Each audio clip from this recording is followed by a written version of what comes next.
கர்த்தருக்கு ஸ்தோத்திரம். இந்த நாளுக்கான தேவ வார்த்தை ஏசாயா புஸ்தகம் 14ஆம் அதிகாரம் 3வது வசனம். கர்த்தர் உன் துக்கத்தையும் உன் தத்தளிப்பையும் நீ அடிமைப்பட்டிருந்த கடினமான அடிமைத்தனத்தையும் நீக்கி உன்னை இளைப்பாற பண்ணுவார். இந்த நாளின் தேவ வார்த்தையின்படி ஆண்டவராகிய இயேசு உங்களுடைய தத்தளிப்பை மாற்றி சமாதானத்தினாலே உங்களை நிரப்புவார். யவிரு என்கிற ஜெப ஆலய தலைவனின் மகள் வியாதிப்பட்டு மரண தருவாயில் அவன் ஆண்டவராகிய இயேசுவினிடத்திலே வந்து, ஆண்டவரே, என் மகளை காப்பாற்றுங்க என்று அவன் கேட்கிறான். அப்போது ஒருவன் ஓடி வந்து, உன்னுடைய மகள் இறந்து விட்டால் ஆண்டவராகிய இயேசுவை நீ அழைக்க வேண்டாம் என்று சொல்லுகிறான்.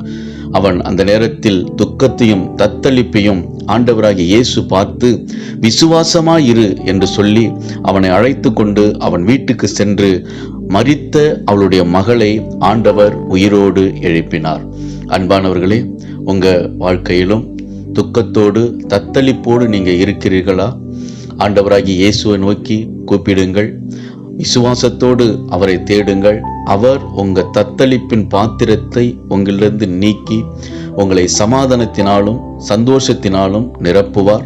விடுதலை உள்ள ஒரு வாழ்க்கையை ஆண்டவராகிய இயேசு உங்களுக்கு தருவார். விசுவாசியுங்கள், மகிழ்ந்து களி கூறுங்கள். இயேசு உங்களை ஆசீர்வதிக்கிறார். ஆமேன்.